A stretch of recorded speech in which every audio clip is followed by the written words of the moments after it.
Well, the sun certainly not rising proper yet over Sandton. Let's take you down to where it is going to be the venue for the 15th BRICS Summit. It's where we find Rapiwa Madzena and our team keeping an eye on what's going to be the opening day. Rapiwa, morning to you. And there's a lot that we have to try and talk about as well. The biggest, I think without a doubt, is going to be the inclusion, the possible inclusion of a host of other countries. As we've all been talking about in the build-up, we all have to wonder as BRICS what the pros and the cons are, aren't they? Morning.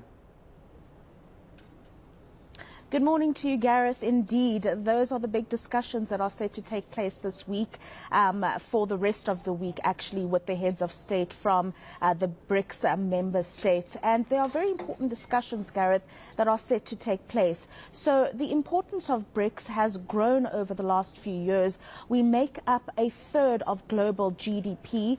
Over 40% of the population in the world is located within the BRICS countries. The problem, though, Gareth, is that amongst the five trading countries at the moment, which are the BRICS states, only 6% of global trade happens between the states. So one of the conversations that's going to happen here is how do we unlock greater trade relations between the BRICS bloc? And this is going to be an important discussion, specifically because there are over 20 countries at the moment, including the likes of Saudi Arabia, that have expressed a strong interest to become a part of the trading bloc. And this is interesting, Gareth, because this speaks to them moving away from emerging market economies from the global West. So a big example of this was the COVID-19 pandemic and how countries within the African continent and other emerging economies relied on the global West for COVID-19 related resources,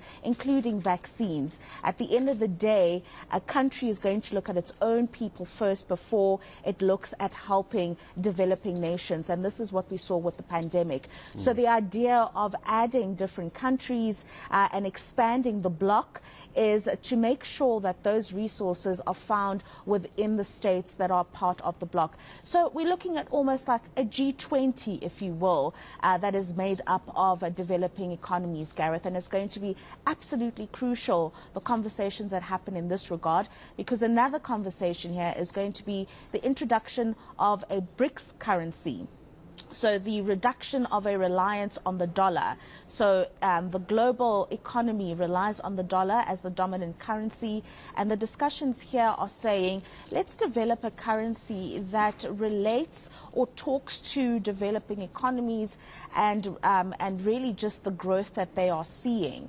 The problem, though, Gareth, I must highlight, is that China, which is the biggest trading partner amongst the five countries within the bloc, is seeing the slowest growth that it has seen in 3 years. So exports have reduced, imports into China have reduced, and of course they did introduce some form of a stimulus package yesterday. They reduced the key interest, the prime lending rate in that country. They've got two, a 1 year and a 5 year. They reduced the 1 year prime lending rate as a form of a stimulus to the economy, and of course economists and analysts indicating that this is simply not enough. So the problem here is that if China is not growing, China is not buying, and that means Africa, and South Africa in particular, cannot sell its commodities to one of the biggest consumers that we have in the world at the moment, which is China. Yeah, absolutely. And of course, that leads very nicely into what we'll talk about a little bit later, Rapiwa, not just the countries that are interested, but the African countries,